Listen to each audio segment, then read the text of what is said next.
موچەی مانگی یەکیان پێدرا و بایکۆتیان شکان بەڵام دەڵێن ماوەی مانگێک دەرفەت بە حکومەت دەدەن ئەگەر داواکاریەکانیان جێبەجێ نەکرێت جارێکی دیکە دەست بە مانگرتن دەکەنەوە. حەوت سەندیکای تەندروستی لە سنووری پارێزگای سلێمانی لەگەڵ سەرۆکی ئەنجومەنی پارێزگا و پارێزگاری سلێمانی بۆ گەیاندنی داواکاریەکانیان کۆبوونەوە.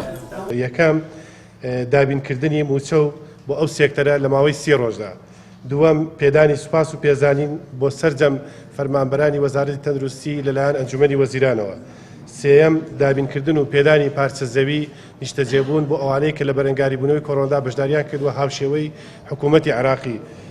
چوارەم دامەزراندنی فەرمانبەرانی گرێبەست هاوشێوەی گرێبەستەکانی وەزارەتی پەروەردە کە لایەن حکوومەتی هەرێم و بەم دواییە دامەزراوە.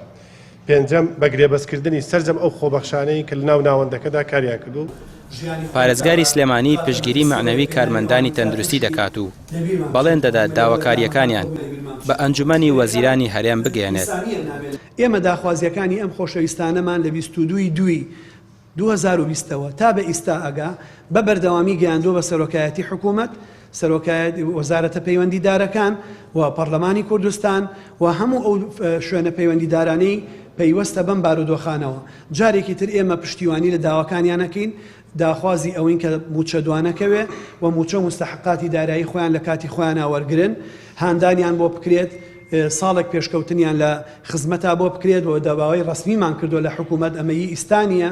پێش ئەوەی ئەوان داوامان لێ بکەن ئێمە بەرچی خۆمانمان زانیوە داواکەین حکوومەت لە کۆبوونەوەی ئەنجومەنی وەزیرانە بڕیار لەسەر ئەوەش با کە هاندان بۆم خۆشەویستانە بکرێ تا خۆبشاندان و مانگرتن ئەنجام نەدرێت و فشارەکان بۆ سەر حکومەت چڕ نەکرێتەوە، موچە دابەش ناکرێت.